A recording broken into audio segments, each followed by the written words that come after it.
Hello, welcome to General Biology 1, and I am Dr. Duncan. I'm the instructor for the semester. It's just me this semester, there's no TAs, so all inquiries that you have, questions, they can just all come directly to me and I'll do my best to help you. There's one member of support staff, that's Miss Nicole Durant, and she offers supplemental instruction, and you'll find more information about that in Canvas. So I just want to give you this quick video to welcome you to class and talk about a little bit of logistics, administration, and some expectations. So the first thing, when you come into Canvas, there are two documents which are going to be very important that I need to ask you to read very carefully. The first one is the syllabus, and that will give you all the logistical information about the class and some information about your assignments and that kind of stuff. I'll give you all the dates for adding classes, dropping classes, doing all those kinds of administrative things. Now, if you're new to college, then what you'll find is that document really is a very, very important document that will tell you everything that you need to know about a class. It lets you know what is expected of you and what is expected of me. And if you're an older student or you're returning to college, then you know about the syllabus and it's important. The second document you want to take a look at, make sure you take a look at as well as all the other documents that are in Canvas, is the assignments information page. And that breaks down the 6 different types of assignments that you have. And so I'm going to run through those very, very quickly in this video and then just ask you to read in detail about those assignments and kind of when they're going to come up in the semester in the assignments information page. So every week of semester you'll have a quiz, and that quiz is usually going to be 10 questions, and they cover the material from the week, either from the readings or from the video lectures that I post. And the common question that I'll get is, what's on the quiz? What should I study? Well, pretty much everything that I ask you to read and everything we cover in the video lectures is going to be important material for the quizzes. And so to help you with that, there's a page called the Learning Outcomes in every module. And I will do another quick video which introduces you to the Canvas setup so you're familiar with where to find some of these things. So there's a document called Learning Outcomes. You'll find it in every single week's module, and that will answer the question, what should I study for the quiz this week? So those are quizzes. You have them every week, and that is 30% of your grade. And so that's a big chunk of your grade that you're going to have to take care of every single week.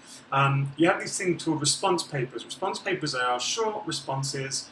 They're formal, technical types of writing where you need to focus on your writing, your delivery, your articulation, and that is 10% of your grade. And there are going to be, I think, 6 or 8. I think we're going to go with 8, but you'll only have 2 graded, so you've got to turn them all in.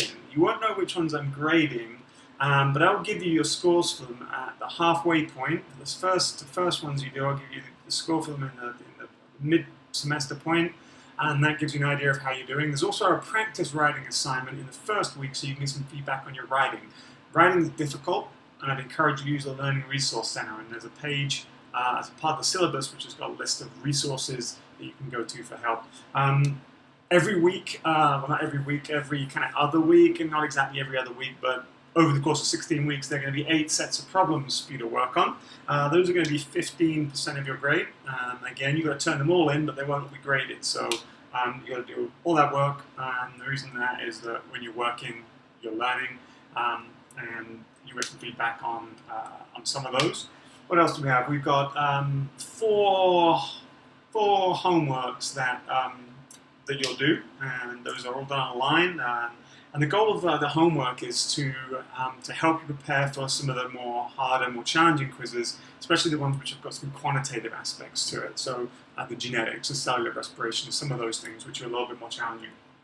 Then there's a final exam at the end of the semester, and you can see when that is and what that's all about in the assignments information page. Please make sure that you have that block of time free that I've scheduled the final in, because you can't take it at any other time. That's university policy. What else? There's one other category of assignments that we have. Sometimes I'll ask you to do something because I think it's going to help you in some way. I'll prepare you for a quiz. I don't want it to become a kind of big, stressful assignment, and so I give you credit just for doing it. And when you do it, you'll get some credit for doing it, and it'll also give you the score. So there's this weird setup that I have where you'll have 2 grades for certain assignments. One of the grades will be in a category which says credit. And in that category is what you'll see is just full credit. So if it's for 10 points, you get 10 points. And then there's going to be another score in the same category, and that will be the actual score you would have got on that assignment if it was actually counting to your grade in terms of how well you did. So you'll see 2 grades for that, and the only one you really probably worry about too much is that you got full credit for it, but the other score tells you how well you would have done if that had counted towards your final grade. So lots of assignments to do, and they keep you busy, they keep you focused. They're not busy work. The goal is to try and make you do better on the quizzes and on the final, and to give you some structure to your learning. But that doesn't kind of negate all the learning you have to do on your own. Most of the learning you do will be your own independent study, not the things that I give you to do. The things that I give you to do will help you focus and structure things. So you can use those learning outcomes that I give you every week to focus your readings and to pay attention to what's super important when we take quizzes every week. Now, time management in an online class is going to be very, very important. You're going to need a planner, a scheduler, a calendar on your phone, and you're going to have to be logging into Canvas at least once a day. That's an absolute minimum that you can do. It's once a day logging into Canvas, and that includes the weekends as well. Just log in, check nothing's going on, there's nothing wrong with any of the assignments that somebody's posted in a discussion, that kind of thing. Students that do the best in these classes, they are in and out of Canvas, just checking in, just touching base multiple times a day, just seeing what's going on, checking on announcements. All the announcements that I post in Canvas come to your email. They come to your university email. So if you've got a Gmail that you're checking and you're not checking the university email, I don't know what that email address is. So I don't send any emails to any email address other than your .ucdenver.edu email account. So you've got to be checking your email every single day, ideally multiple times a day. Most of you have a cell phone, or as I call them, entertainment rectangles. You have one of these fancy things. And I would recommend that you put the Canvas app on your iPhone or Android or whatever you have. And you can also connect this to your UC Denver email address. That means that you're getting your emails on here and you're getting notifications from Canvas when things are happening online. So stay connected, use your entertainment rectangle for something productive, not just gaming, and that will help you stay on top of things. So management of your time is critical to be successful. If you leave all the assignments until the end of the week, you're not going to give yourself any chance of being successful, because if it's a Sunday afternoon and I'm out doing some of my training for my races or something, then you kind of could email me and ask for some help, and I might be out on my bike for 5 hours and I may not get back to you in time. But if you start your assignments on a Tuesday or a Monday and you email me, you've got much more likelihood of me being able to get back to you. So start your assignments early, at least take a look at them and make sure, okay, I can do this, there's no problems with this all makes sense, so you don't leave it to the last minute when then getting help is difficult. Now, any questions you have from me that are personal in nature, so let's say you want to talk to me about accommodations for a disability or something, that can come to me directly via email. If there's something about class or content, that I ask you to put in a discussion in Canvas. And I've got a separate video, a tour of Canvas, and you can see how to start a discussion. So if you email me and say, hey, I'm having trouble with this, can you give me some help? I'll probably just write you back and say, hey, can you put that in a discussion in Canvas? Because I probably get 5 or 6 of those emails about that topic, and if you got a question, other people are going to have the same question probably, and if it goes into a discussion and everybody can see your question, they can see other people's answers, because you're all pots of wisdom that can contribute to one another's questions as the answers to the questions. And you may get an answer from a colleague or from a student colleague quicker than you get one from me. So anything which is general about class, open a discussion, set the discussion up. You don't need to worry about putting any fancy parameters on there. Don't limit the time it's available. Just make the discussion, and I'll show you how to do that in another video. So that's a little bit about time management. Now, the last thing I've got to mention here before we wrap this one up is a little bit about academic ethics. There's a lot of talk in the press, on social media, about the rigor and the integrity of online classes. So I do certain things to try and maintain academic integrity, but there are certain things where I have to rely on you all to follow the student honor code. Some of the things I do, for example, is that if there's a quiz and it's only 10 questions, I write probably 50 or 60 questions, and then they all get pulled from pools. That reduces the sharing of correct answers. So that's something that I can do to reduce academic integrity violations. It's important for two reasons. One is because it's wrong to cheat. So that's the obvious thing, is that people shouldn't cheat. But there is temptation when you're stressed and you're tired and you feel like you can't cope. There is a temptation to cheat.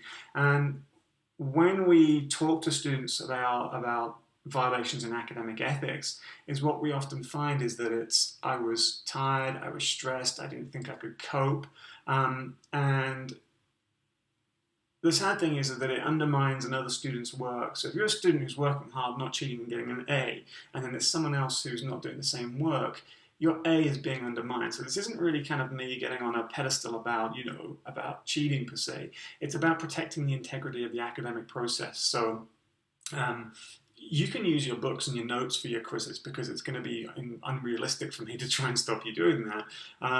But what I can monitor is whether you access any other websites and stuff. So Canvas will monitor whether you navigate away from a quiz. So if you're taking a quiz and you open another browser window, Canvas will know, and it will flag that, and it will say the student navigated away from the quiz page at 3 minutes and 55 seconds. Then they came back and they answered 3 questions. So don't have any other browsers or tabs open when you're taking your quizzes. Now, most of your assignments, you can work with one another and figure things out and use any resources you want. You can't copy verbatim from the sources, though. So everything you produce must be your own endeavor.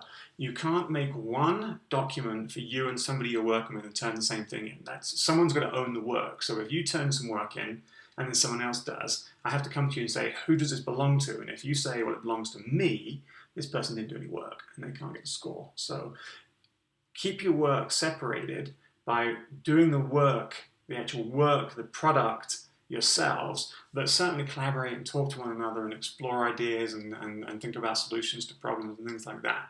So work together, collaborate. Quizzes, take those alone, and you won't run into any problems. In terms of dealing with academic ethics violations, I usually take it's on a case-by-case basis, and so we need to see what's going on. Now, I have to speak with you and meet with you in person if there's an academic ethics violation, which means you have to come to campus. So although it's an online class, if we do have any violations, you will have to come and chat with me in person. That's, I think, going to wrap us up. Just really a quick welcome, direct you to the syllabus and the assignments information, talk about your assignment types, a little bit of chatter about time management, and then just keep in mind your responsibility to be academically ethical. So I'll wrap that up here, and in your next video in this module we'll start getting into a little bit about some content, and I will see you for that soon. Bye for now.